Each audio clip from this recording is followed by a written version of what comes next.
Nous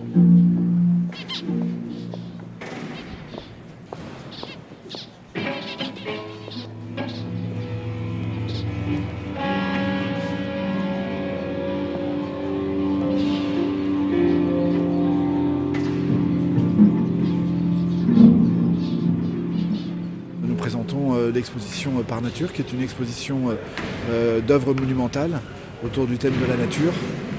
C'est comme si on était dans un grand jardin zen. Il y a des œuvres dites organiques, c'est-à-dire des œuvres qui vont évoluer au fur et à mesure de l'exposition, et des œuvres qui sont plus figées, plus conceptuelles, ce qui n'est pas tout à fait la même chose, parce que des œuvres organiques sont aussi conceptuelles, mais des œuvres qui sont, on va dire, statiques.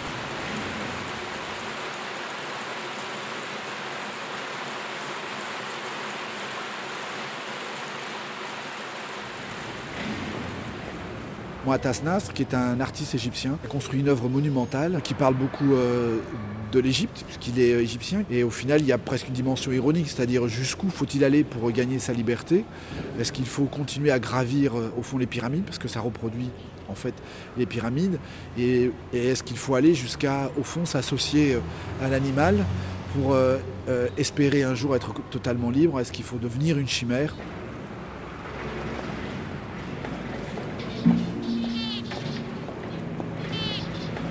Et là, on a une œuvre qui est une œuvre de Céleste Boursier-Mougenot. Le public est amené à rentrer en fait dans une installation dans laquelle se trouvent une centaine d'oiseaux mandarins qui vivent là et qui ont reconstruit complètement leur biotope en intégrant des éléments de grande modernité, puisque ce sont des guitares Gibson. Il y a 12 guitares Gibson qui leur servent en fait à la fois de promontoire, mais aussi d'instrument. C'est une installation qui évolue et qui est en fait peut-être presque un chant qui est naturel et culturel. Puis nous avons une œuvre qui se trouve dans un autre espace, qui est l'œuvre de Johanna Vasconcelos. Et elle a toujours une particularité, c'est qu'elle interprète en fait à la fois des idées populaires, mais aussi des pratiques populaires, et elle les magnifie. Elle a l'idée, ça a été de prendre en fait des fleurs en plastique, et on est dans un jardin d'Éden complètement surréaliste, sans âge et sans espace. Pour la première fois, on fait arriver la photo 104, une photo qui a la particularité de prendre ce sont des portraits comme un strombinoscope d'entreprise. Je présente ici au 104 une série qui s'appelle Le meilleur des mondes, une série de 16 portraits. Ici, c'est une fois qu'on a déterminé, qu'on a repéré la façon de fabriquer ces portraits, avec les tenues, le costume, le maquillage, le fond bleu, etc. Qu'est-ce qui reste au final? Est-ce qu'il ne reste pas notre nature, notre portrait, donc ces gueules d'hommes et de femmes? Et puis l'autre point, c'est qu'est-ce que par nature on apprend à regarder et comment on apprend à la regarder?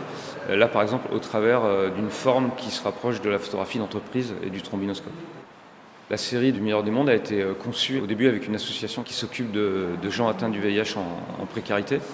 Et j'ai décidé de travailler sur la discrimination par le regard, mais avec des gens malades. Il n'y a aucune retouche Photoshop, c'est-à-dire que j'ai travaillé sur les chromies et sur les contrastes, mais il n'y a pas du tout d'ajout de peau ou de transformation de visage. Cette exposition raconte qu'il n'existe pas de nature naturelle, il n'existe qu'une nature culturelle, il n'existe qu'une nature transformée par l'homme, sauf quelques natures au final où on a très peu accès les uns et les autres, et qui existent peut-être au fin fond de quelques contrées.